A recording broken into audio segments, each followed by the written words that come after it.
I'm not lifting the course to the level that you're expecting when you started the course. So anyway, so this week's on is, in my opinion, quite gentle. Now, what that means, notice that they're both still medium problems. Somebody, and I noticed that in one of the tutorial sessions, because sometimes I have these discussions in them, there was a bit of panic among the students because I told them, they asked, when are the easy questions coming back? And I said, well, you're never going to get any more easy questions because by definition, once a data structure is involved, it's no longer easy. So, as in, it's no longer rated easy. It might be easy to do, but it won't be rated easy because you need to know something in order to solve that problem. But the point is, you shouldn't be afraid of knowing something. You do know something. You've come this far in the course. If you didn't know something, that would be a problem with the course. So you shouldn't be afraid of knowing something. And therefore, don't be afraid just because it's rated medium. Now, if you see it rated hard, then you know that the gear has changed. But I don't have any in mind yet. I haven't been able to dream up something that is both hard and doable yet. So you may not see one unless a flash of inspiration hits me. But for now you don't have hard. It's all medium. All right. Anyway, and so this week's on is why I said somewhat gentler, is that normally when I put these problems out, I give it a test. I try what I call and I shouldn't say stupid, I suppose it's lazy, but it's the solution where you're not even trying very hard to be clever. You're just doing the most direct thing. What? And almost every approach I tried still passed all the tests. So I was a little bit dismayed at that, but I was like, all right, you know what? Just let them. just let them. So therefore, if you come up with a decent solution, chances are you will get some marks, possibly even full marks. It's a data structures class. Yes. After week 5, you are learning data structures, so they won't go away.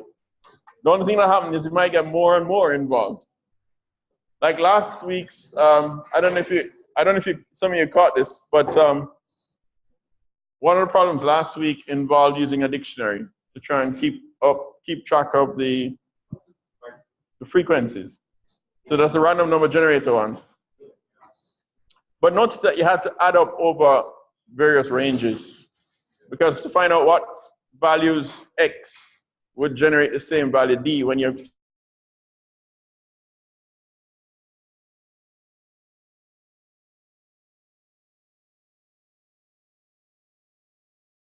one of those D's, and you're adding the frequencies over that to get the likelihood, probability. So the key was to try and use prefix sum to do that. Right? Because obviously if you're trying to add over big ranges many times on the order n time, that's going to be like order n squared. Right? So how do you get around that? Well, you need to somehow be able to pre-compute those partial sums. The trick or the challenge was that what you had was a dictionary, if you use the dictionary, like a Python dictionary, or if you went and built a tree, okay, more power to you. But you could have used the Python dictionary to do that, to do the mapping. But the challenge was that how do you then do prefix sum on the values in a dictionary? That's not so straightforward. So the trick was you make the dictionary point to the indexes and you put all the frequencies in an array. You prefix sum on that array, and then your dictionary will point into the indexes. Then you just do standard, subtract the difference of the cumulative sums in the indexes, and you get your partial sum over that range. What? You did it another way?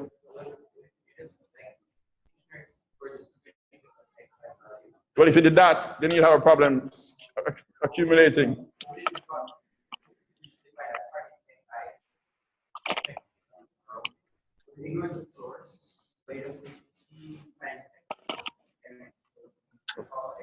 Right. But that gives you a range of x's.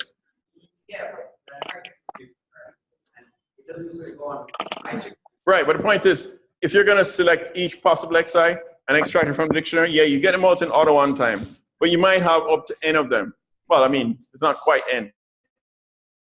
Depending on what the value of m and t are, the subset that you're selecting could be proportional to the number of elements m and t, actually.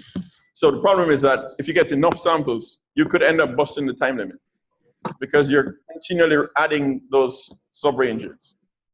So the trick was, rather than store the frequencies in the table, map the dictionaries to the indexes, store the frequencies in an array, and compute your partial sums on the array. You understand the difference? So instead of putting the frequencies directly in the table, put the indexes into an array in the table. Oh well. You can pursue that further in a tutorial. I guess this one I'll write up as an editorial. All right. Getting back to the content of the lecture, though, we have talked about depth first and breadth first traversals. No, I said I would talk about breadth first. That's what I'm going to do today. And then I'm going to talk about some of the applications of the depth first traversal. So I did want to use exactly the same graph that we had covered, used as an example on Friday. So I'm going to ask you to please give it back to me so that I can then illustrate for you. Oh, hold on, not yet.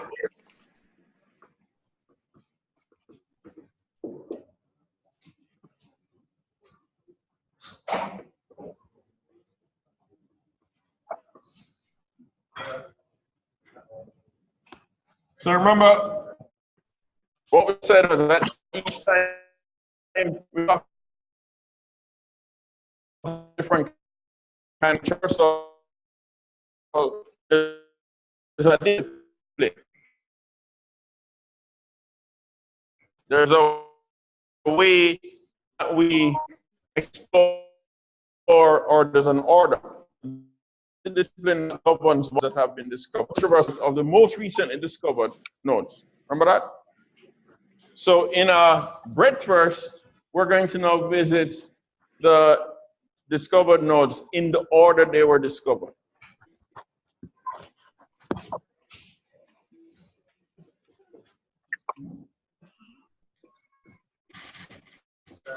Yes.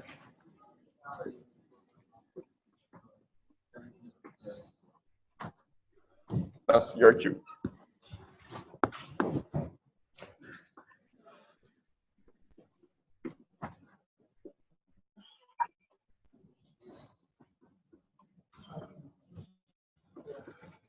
What was the problem?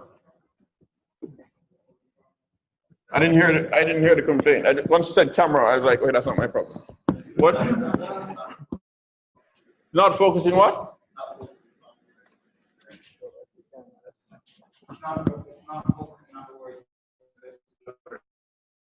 So it looks right. You should make sure this is clean. Use that. Yeah. Back.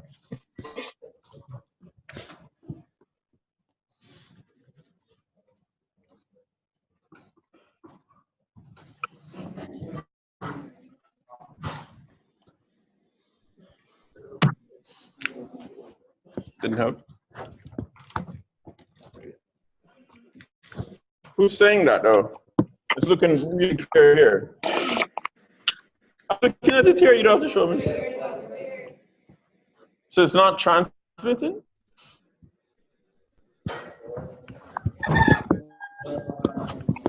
Sorry?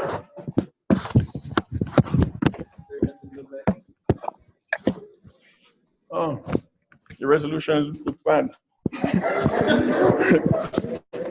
But I think, no, that usually happens if there's a bandwidth issue. No. In other words, the image is actually not the camera. It might be the bandwidth, but that shouldn't happen unless you is having network problems. Because I can read it on the screen here. It's pretty sharp. Red meaning that the network bandwidth is low. But you're not on Wi-Fi. This is on the LAN.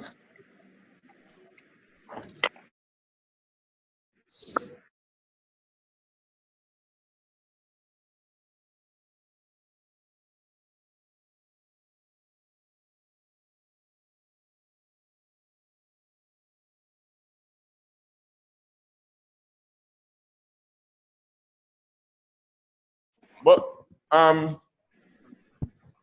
on. You are recording this from here, right?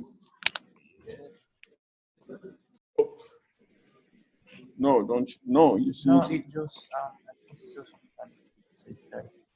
Okay. Because the key thing is whatever you see here is what's actually being recorded. It says your internet connection. Mine or yours? As in the LAN, the bandwidth. So use Wi-Fi. Okay, this cable is also kind of flaky, so be careful when you're stepping on it.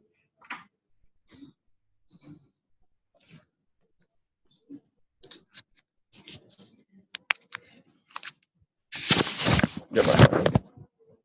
Recording. Hmm? Say recording.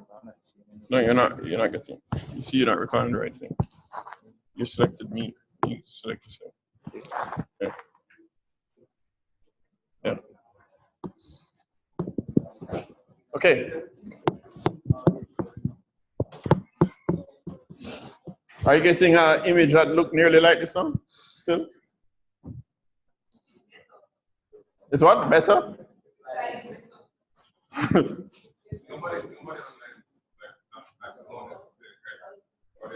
Nobody what? No, I don't think it's just the Wi-Fi in the room. I have a feeling it might be the LAN as well. But hopefully the only saving grace here is that what's recorded, I hope, is actually directly what's coming in being shared from here. So hopefully you'll see a high def image. I hope. Anyway, pressing on. So can I get an example again, please, from Friday? So what are 5 nodes, I think? Yeah.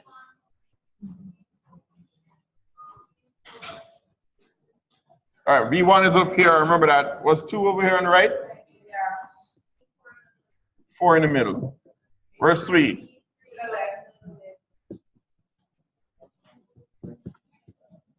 Okay, and how are they connected? 1 to 2? Yeah. 1 to 3.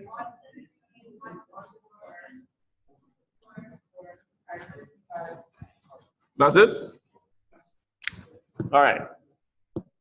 So what we want to do is illustrate what does a breadth first starting from V1 look like.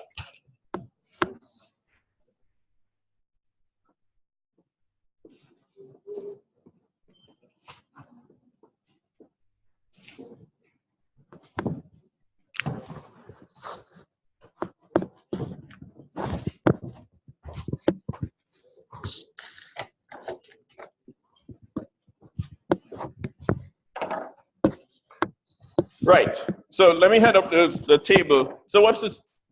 Over the years, some students have said they don't understand what this table I'm showing is.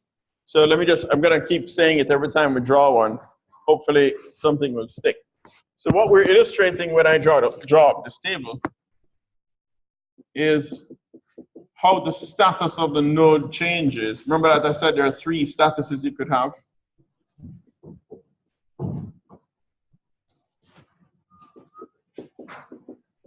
And initially, all the nodes are unseen. And then the very first time well, you're always going to start from somewhere, so you'll visit that node. In our case, we're starting from V1. And the source is just a node that we came from when we visited that node. What we're going to write in the line to the right is which nodes get discovered in that, if you want to call it, our round, or phase, or stage. In that stage of the algorithm, pass, whichever word you prefer. In other words, starting looking from V1 as I explore my neighbors, looking at the neighboring nodes, which are the ones that get discovered, and I'm going to add it to the previous set that have already been discovered in the past. So each line in this table represents a state of my computation, and these are what I'm illustrating are the essential components of that state. So of course, when I just start, if I had a line before this, I would have nothing in my discovered set. It's an empty set. Once I'm now visiting from V1, so on my, remember my notation, I'm going to put 2 lines through a node to say that I visited it. We're exploring the neighboring nodes. We're checking which nodes can you get to from where we currently are. If you want to think about it as if you were standing on this node. From here, you can see 2, 4, and 3. And what I'm going to do is we have to, so in other words, nodes 2, 3, and 4 tie in terms of which one should be visited next. So to break the tie, we have to declare something. I mean, in code, you would end up, there'd be sequenced by, for example, what order you stored them in as the neighbors of V1. So that order is actually fairly arbitrary. For the purposes of doing it on paper, so that, for example, if I ask you a question on an exam, that all of you give me, if there's a unique right answer, then all of you give me the same answer, it makes it easier to mark. I would often give you a rule to break that tie. When you're coding it, that rule is inconsequential. That rule is a kind of de facto ordering according to how you happen to store the graph. All right? So I'm just going to, for the sake of simplicity, say that I'm going to break ties by their numerical order. The smaller value gets preference over the larger one. So because 2, 3, and 4 essentially tie as all neighbors of V1, I'm going to write them down in that order. And then I hope, so I'm saying V2 coming from V1. Notice that what I put in my discovered set is a pair, the node and where I came from. And then our V3 from V1 and our V4 from V1.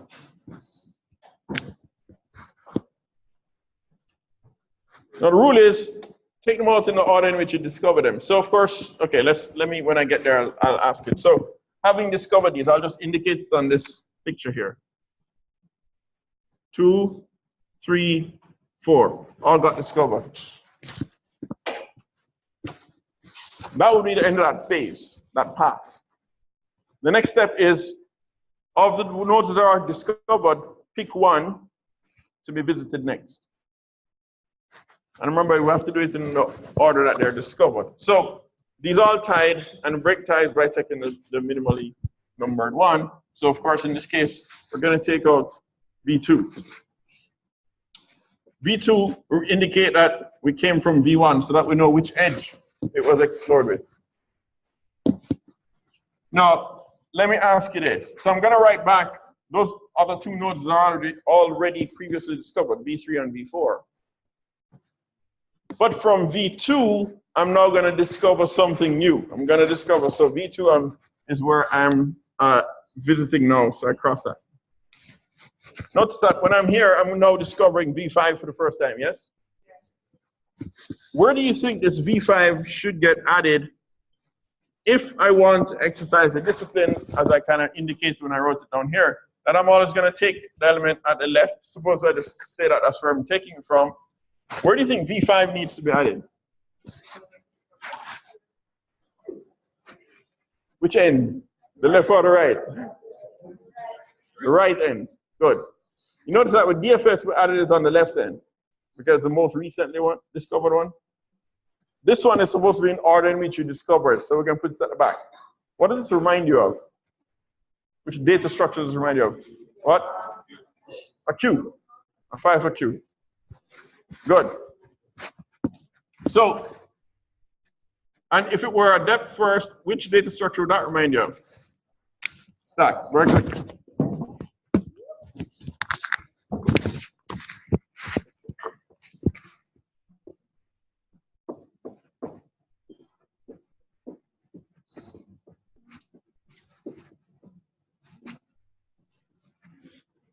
So V5 got discovered from V2. That's how we indicate it. Okay? Yes?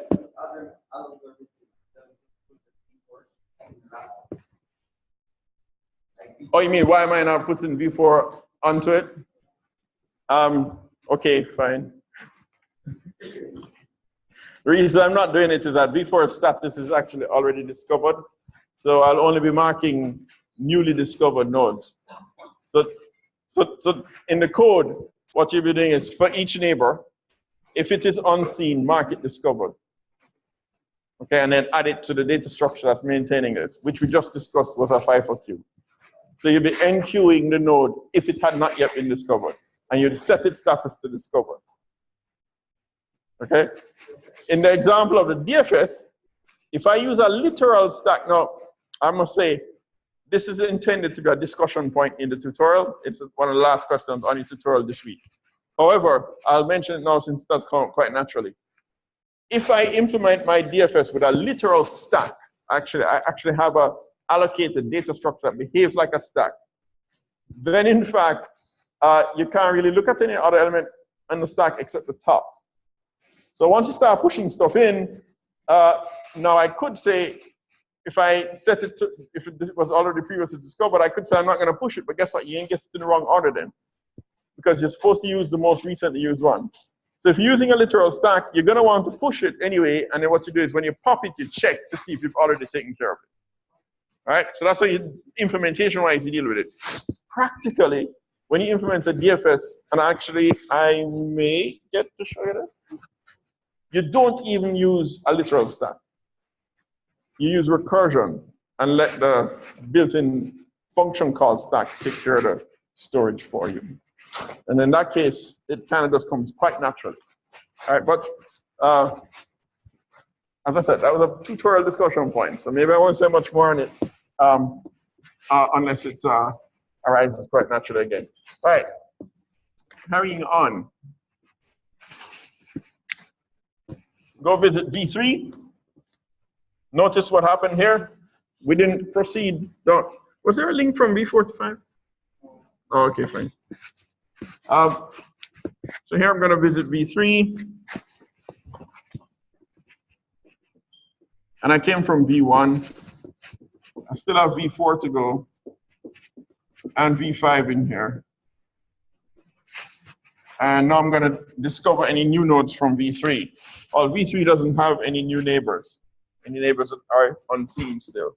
And so V3 doesn't add anything to the queue. So now when we remove the next node, it's V4 from V1. We already had V5 from 2. 4 doesn't discover anything new, so it doesn't add anything.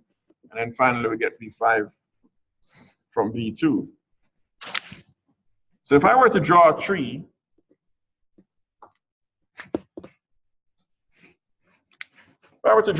indicating which edges these nodes were explored along, I could just read it out from the table, right? V1 is my roots. And notice what happened here. V1 went to explore V2, 3, and 4.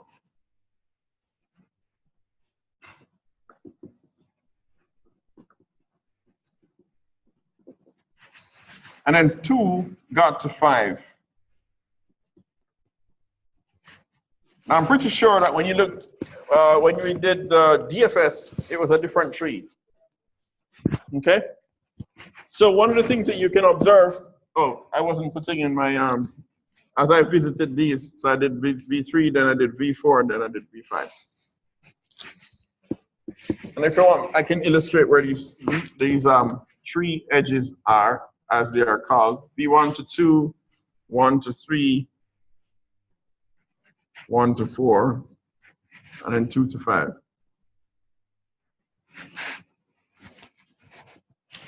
One of the key features of a breadth-first traversal is that you will always encounter the nearest nodes first. If you're counting what you visit, not to discover. So if you visit a node before another, it means that its distance in terms of number of edges, not weighted distance, its actual number of hops from the source is less than or equal to the second one. So if you visit node I before you visit node J, then the number of hops to node I is less or equal to the number of hops to node J. Okay? That's always the case. So you notice that all these things immediately one hop away are the ones that are at the top of this tree. And they got visited before the one that was 2 hops away, E5.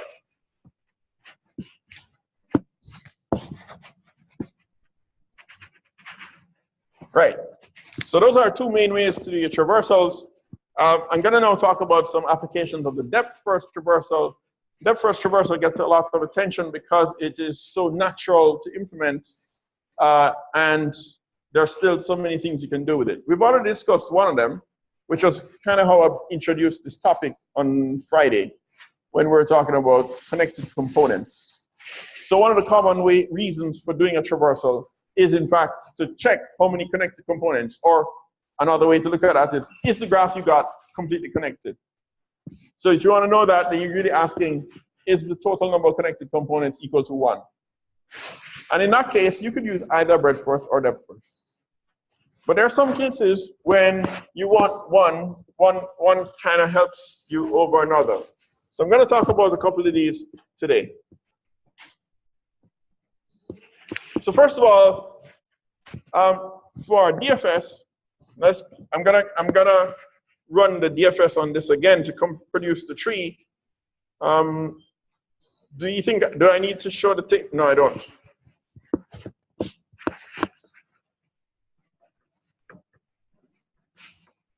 I won't have time if I stop to do that. So recall,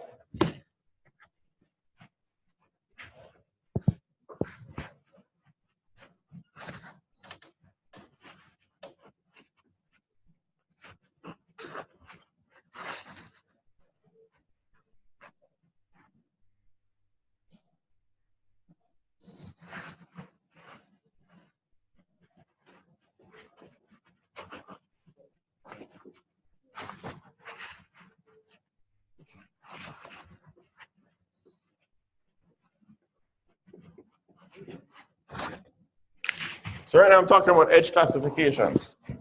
If you remember, when we did DFS from V1, we ended up with V1 to start, and then we went to V2, and then from 2 we got to 4. Sorry? You should have also gotten to 5 from 2, and then finally to 3. That's the tree we have? Yeah. Good. Right. So here's what I'm going to do. I'm going to draw back the graph, and we're going to now talk about classification of these edges. So here's the original graph, V1 to 2 to 4.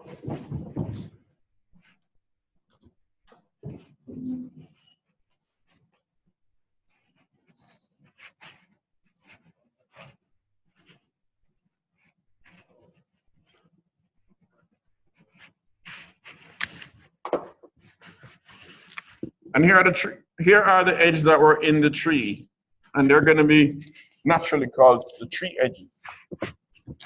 So what, V1 to 2, V1 to 3, 2 to 4, and 2 to 5. So all those edges are classified as tree edges.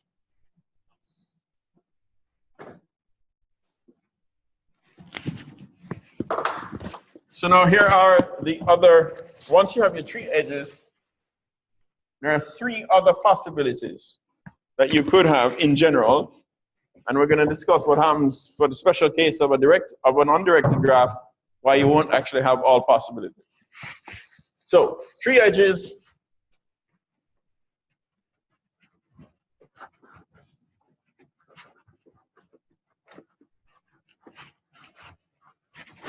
The tree edges are just edges from which or along which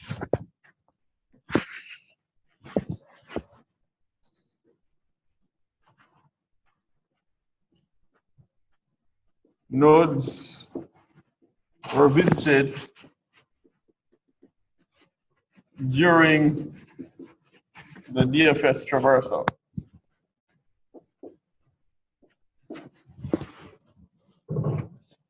Those are the ones we've marked already.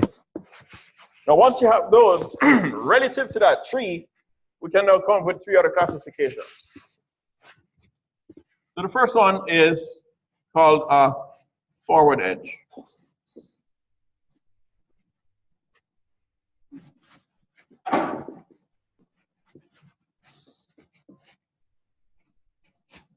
This is an edge U to V where U is an ancestor but not parent of V in the DFS tree.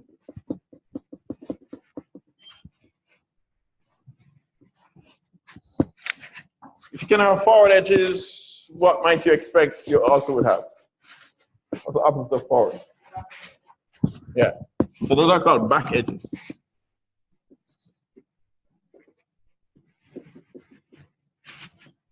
A back edge would be an edge UV where what do you expect this is now? Where U what is a descendant of V in the tree.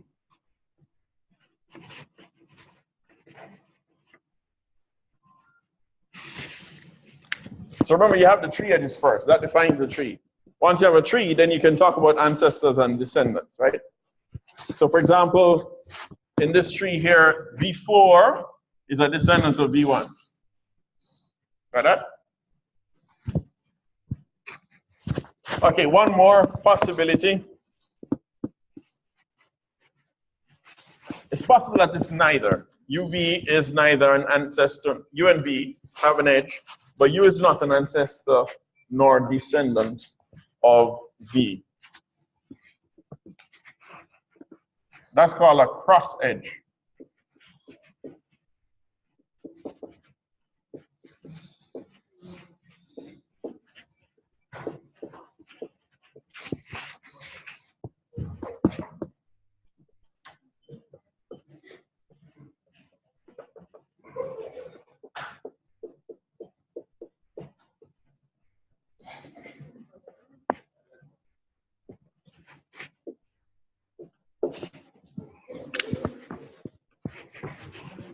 Okay, let's see if you, I appreciate that this might be a little bit abstract at this point. But let me see if you, how much of this you can grasp.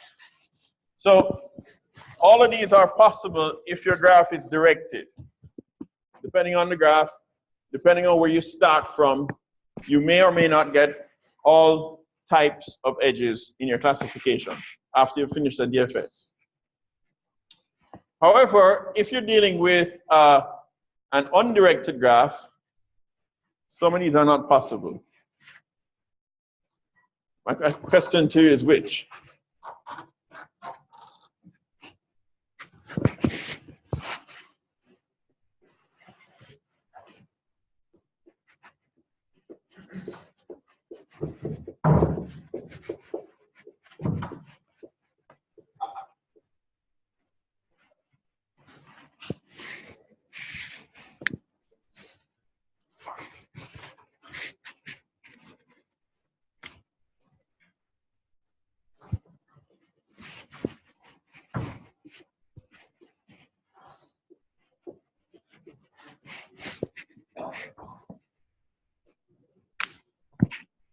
Not saying?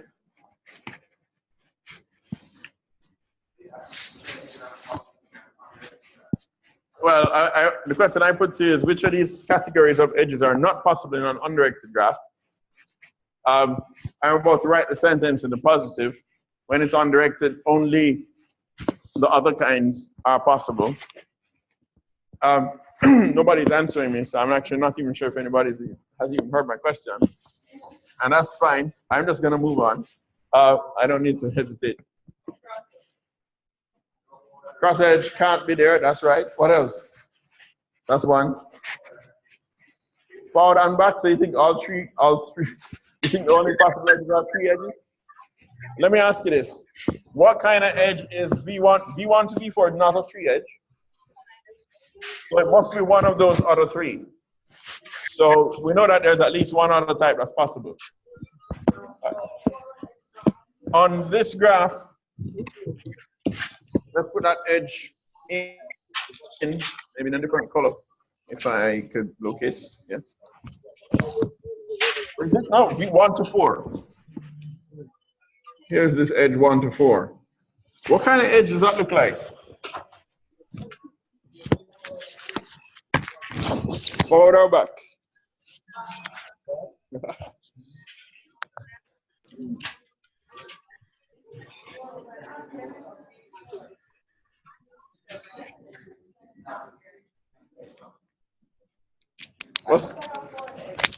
Looks like a forward edge?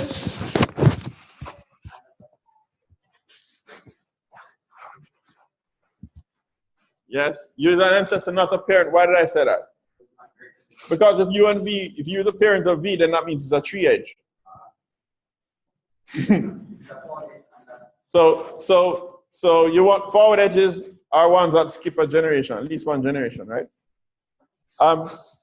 Okay, so you might look on this and say, well, that could be either considered as a forward or back edge, right? And you'll be reasonable because this edge goes in both directions. So what we're going to do is we consider this a back edge. And you'll see why shortly. Not a forward edge. So in undirected graph, only 3 and back edges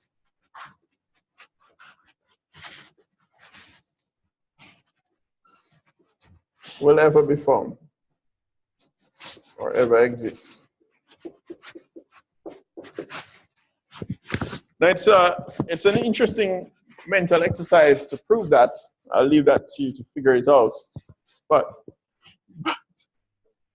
So the point is, first of all, you can see that the back versus forward really was a question of how we want to consider this edge. So if we're calling it a back edge, that already takes care of the possibility of the forward edge. So proving this is true really just reduces to why can you never have a cross edge?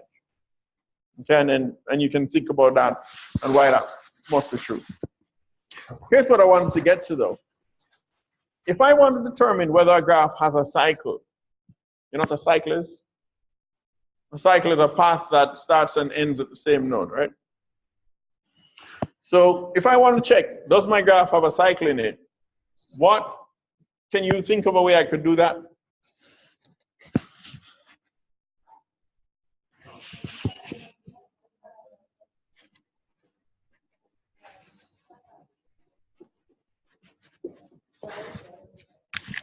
What could I do? Does this graph have a cycle in it? 1, 2, 4 forms a cycle, right? Okay. So can you see any way that I could detect a cycle?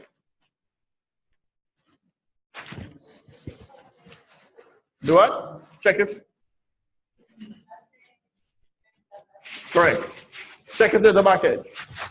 So the existence of a back edge automatically implies there's a cycle. Because a node, if you can, so 3 edges would allow U, I'm sorry. If I have a back edge, that means I have from U to V, U is a descendant. But that would have been that via 3 edges I would have been able to get from V to U. So I would have a path from V to U, and now I have an edge from U back to V, so that's a cycle. So existence of a back edge implies existence of cycles. So if I want to check if a graph has a cycle, Step one is perform an edge classification.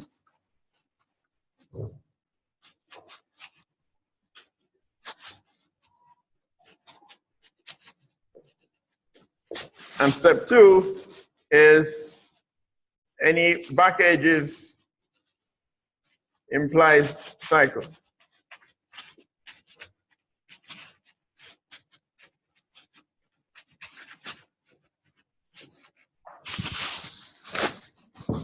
If you actually look this up on the net, you will probably find direct implementations where instead of actually doing the full classification, what they do is essentially just embed this in the DFS itself. Because in the traversal, you will encounter, when you're doing your discovery process, and you go, wait, this node is already visited right there, that's a back edge. And so you'll know that you have a cycle. So if you really just want to do detection only, you don't even have to necessarily do the full edge classification. You could implement that more directly. But this is a useful thing to know. Now, yes?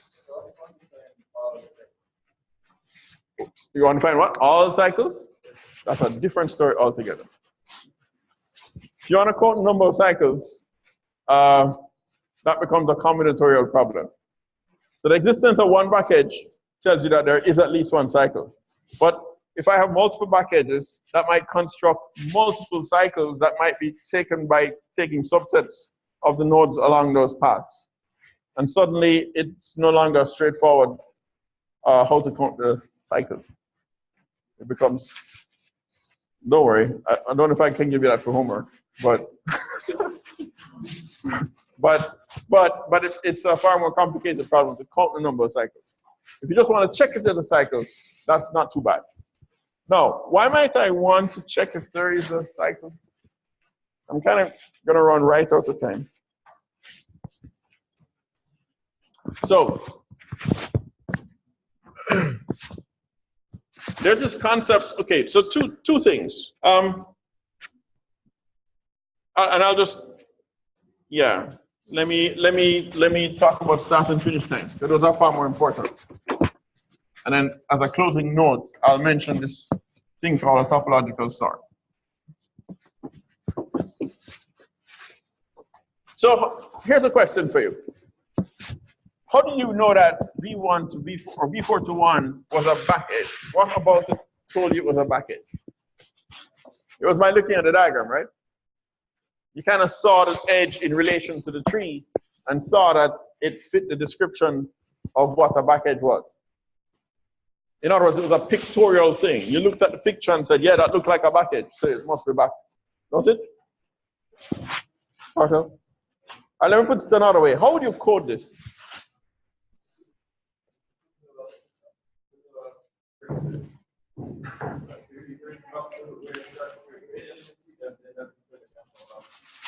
No. How would I know if I'm trying to do an edge classification and I'm trying to code this? How do I know whether it's a forward edge, whether it's a back edge, whether it's a cross edge? In other words, how do I code these interpretations? What does it mean for you to be an ancestor of V or descendant? It means that there's going to be a path using only 3 edges, right?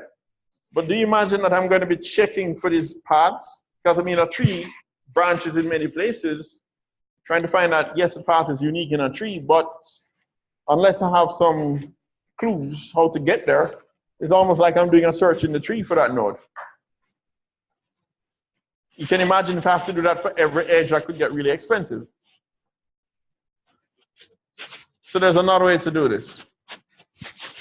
And that has to do with making note of when we visit a node. And so I have this introduction of this idea of a time. The time is not real clock time. It's just, think of it as an counter. So we're going to start the counter at 1, and we're going to call these times, and we're going to associate with each node 2 times, a start time and a finish time. The start time is an indicator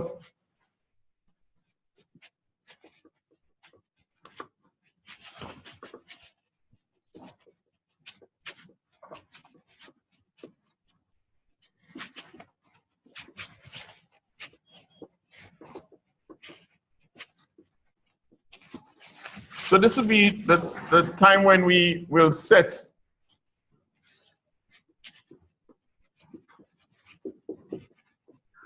the status to visited.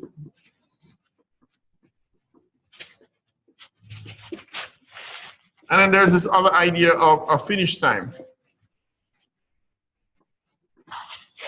And this is going to be the time when all of its pending, remember in DFS, you're waiting for all your neighbors to be visited. So when all your neighbors have themselves been visited, and therefore everything in your subtree is now complete, then you get finished.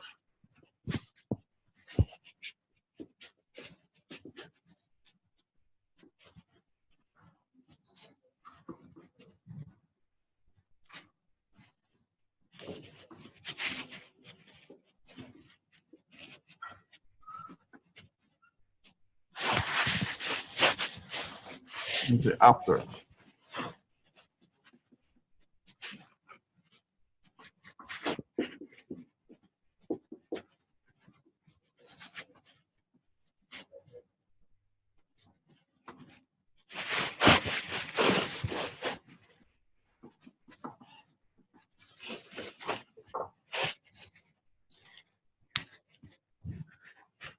And I'll just add this, and themselves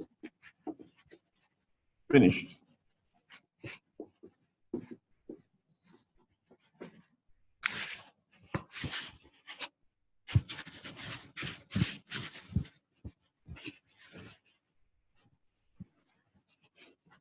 All right.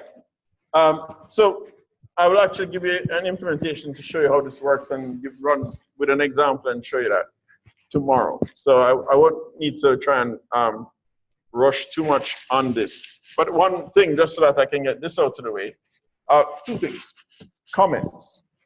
So to check if a node is a descendant, if I want to check if U is an ancestor of V,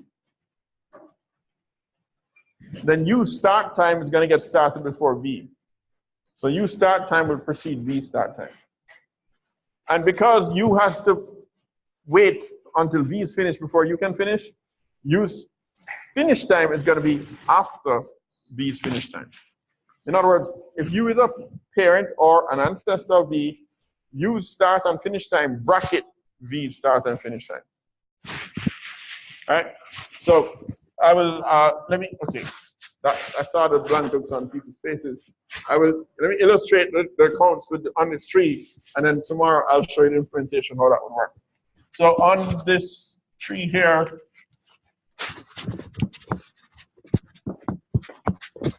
I can just point at the graph to the right, you'll see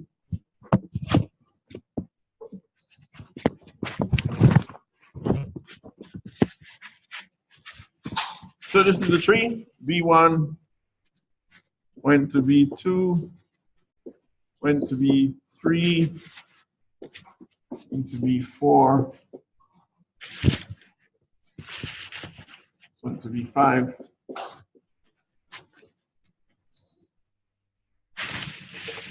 So I would have started at V1, so I would have given this a start time of 1. I'm going to write this as start time / finish time. The next node I visited was node 2, and so that got a start time of 2.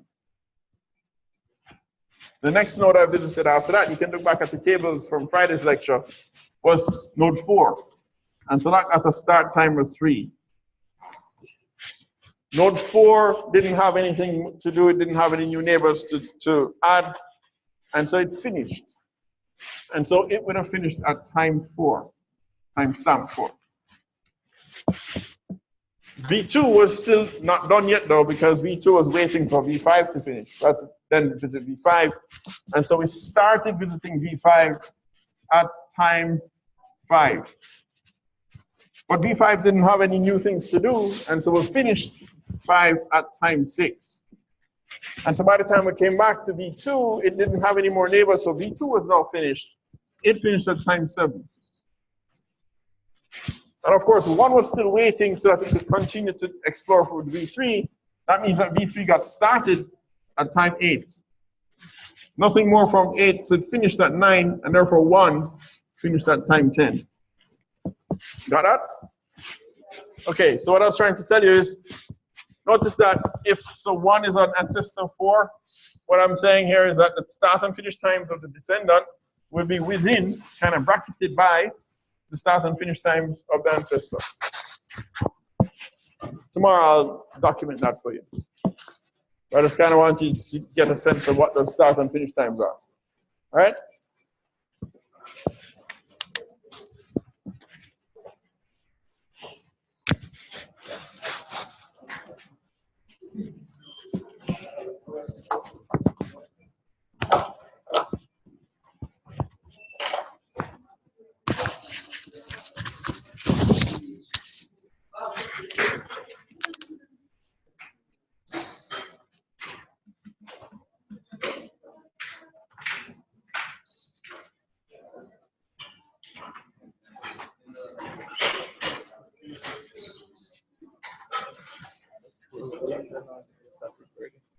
I'm going to leave the meeting. It should